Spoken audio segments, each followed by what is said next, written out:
ನಮಸ್ತೆ ಸ್ನೇಹಿತರೆ, ಇವತ್ತು ಮೂಲಂಗಿ ಸಾಂಬಾರು ಹೇಗೆ ಮಾಡೋದು ಅಂತ ನೋಡೋಣ. ಮೂಲಂಗಿ ಆರೋಗ್ಯಕ್ಕೆ ತುಂಬ ಒಳ್ಳೆಯದು, ಜೀರ್ಣಕ್ರಿಯೆಗೆ ಸಹಾಯ ಆಗುತ್ತೆ. ಮೂಲವ್ಯಾಧಿ ಇರೋರು ಇದನ್ನು ಪ್ರತಿದಿನ ಬಳಸ್ತಾ ಬಂದರೆ ಮೂಲವ್ಯಾಧಿ ಸಮಸ್ಯೆ ಕೂಡ ದೂರ ಆಗುತ್ತೆ. ಇದರಲ್ಲಿ ವಿಟಮಿನ್ ಸಿ ಇರೋದ್ರಿಂದ ಚರ್ಮದ ಕಾಯಿಲೆಗೂ ಇದು ತುಂಬ ಒಳ್ಳೆಯ ರೀತಿ ಪರಿಣಾಮ ಬೀರುತ್ತೆ. ಇದರಲ್ಲಿ ಕಡಿಮೆ ಕ್ಯಾಲೋರೀಸ್ ಮತ್ತು ಹೆಚ್ಚು ನಾರಿನಾಂಶ ಇರೋದ್ರಿಂದ ವೆಯ್ಟ್ ಲಾಸ್ ಮಾಡೋರು ಇದನ್ನು ಎವ್ರಿ ಡೇ ಸಲಾಡ್ ರೀತಿಯಲ್ಲಿ ಇದನ್ನು ತಿಂತಾ ಬಂದರೆ ಒಳ್ಳೆಯದು. ಇದು ಸ್ವಲ್ಪ ಒಗರಾಗಿ ಮತ್ತು ಘಾಟಿನ ಅಂಶ ಇರೋದ್ರಿಂದ ಮಕ್ಕಳು ಇದನ್ನು ತಿನ್ನೋಕ್ಕೆ ಇಷ್ಟಪಡಲ್ಲ. ಅದಕ್ಕೋಸ್ಕರ ಸಾಂಬಾರು, ಪಚಡಿ, ಚಟ್ನಿ ಈ ರೀತಿ ಮಾಡ್ಕೊಂಡು ಕೊಟ್ಟರೆ ಅವರು ತುಂಬ ಖುಷಿಯಿಂದ ತಿಂತಾರೆ. ಇದು ಮಾಡೋ ತುಂಬ ಸರಳ ನೋಡಿ. ಈ ರೀತಿ ಚಿಕ್ಕ ಪೀಸ್ ಸ್ಲೈಸಸ್ ಮಾಡಿಕೊಂಡು ಸಾಂಬಾರಿಗೆ ತೊಗರಿಬೇಳೆ ಮತ್ತು ಹೆಸರುಬೇಳೆನ ಎರಡು ಮಿಕ್ಸ್ ಮಾಡ್ಕೊಂಡಿದ್ದೀನಿ. ಇದನ್ನು ಚೆನ್ನಾಗಿ ತೊಳೆದ್ಬಿಟ್ಟು ಹೆಚ್ಕೊಂಡಿರೋ ಒಂದು ಟೊಮೆಟೊನ ಇದರಲ್ಲಿ ಹಾಕಿ 2ರಿಂದ 3 ವಿಸಲ್ ಅಷ್ಟು ಕುಕ್ಕರಲ್ಲಿ ಇಟ್ಕೊಂಡು ವಿಸಲ್ ಮಾಡ್ಕೋಬೇಕು.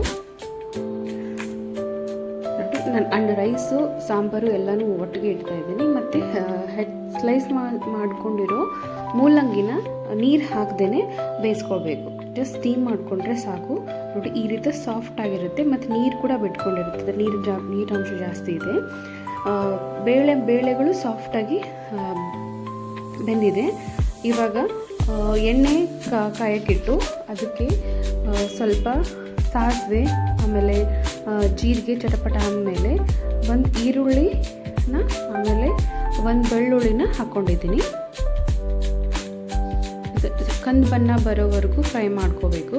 ಆನಂತರ ಬೇಯಿಸಿಟ್ಕೊಂಡಿರೋ ಟೊಮೆಟೊನ ಮೊದಲಿಗೆ ಟೊಮೆಟೊ ಹಾಕಿ ಸ್ವಲ್ಪ ಎಣ್ಣೆಯಲ್ಲಿ ಬಾಡಿಸ್ಕೊಂಡು ಅದಕ್ಕೆ ಸ್ವಲ್ಪ ಅರಿಶಿನ ಹಾಕ್ಕೊಂಡು, ಆನಂತರ ಸ್ಟೀಮ್ ಮಾಡ್ಕೊಂಡಿರೋ ಮೂಲಂಗಿನ ಇದರಲ್ಲಿ ಸ್ವಲ್ಪ ಎಣ್ಣೆಯಲ್ಲಿ ಬಾಡಿಸ್ಕೋಬೇಕು. ಸ್ವಲ್ಪ ಹೊತ್ತು ಎಣ್ಣೆ ಎಲ್ಲ ಹೀರ್ಕೊಂಡಾದಮೇಲೆ ಇದಕ್ಕೆ ಬೇಯಿಸ್ಕೊಂಡಿರೋ ಬೇಳೆನ ಹಾಕಿ ಮಿಕ್ಸ್ ಮಾಡಿಕೊಂಡು ಇದಕ್ಕೆ ಸ್ವಲ್ಪ ಸಾಂಬಾರು ಪುಡಿ, ಆಮೇಲೆ ಕರಿಬೇವು, 2 ಸ್ಪೂನಷ್ಟು ಮಸಾಲೆ ಖಾರ ಇಲ್ಲ ಅನ್ನೋರು ಅಚ್ಚ ಖಾರದ ಪುಡಿನೂ ಹಾಕೋಬೋದು. ಆಮೇಲೆ ಇದು ಸ್ವಲ್ಪ ನೀರು ಜಾಸ್ತಿ ಇದೆ. ಇದಕ್ಕೋಸ್ಕರ ಸಾಂಬಾರು ಕನ್ಸಿಸ್ಟೆನ್ಸಿ ಬರೋ ಹಾಗೆ ಸ್ವಲ್ಪ ನೀರು ಹಾಕ್ಕೊಳ್ಳಿ. ಅದಾದಮೇಲೆ ಸ್ವಲ್ಪ ಚೆನ್ನಾಗಿ ಕೈ ಆಡಿಸಿ ಕಲ್ಲುಪ್ಪು, ಕೊತ್ತಂಬರಿ,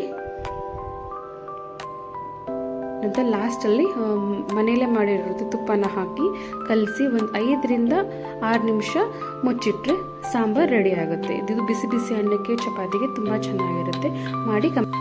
ಮಾಡಿ ಕಮೆಂಟಲ್ಲಿ ಹೇಳಿ. Thank you.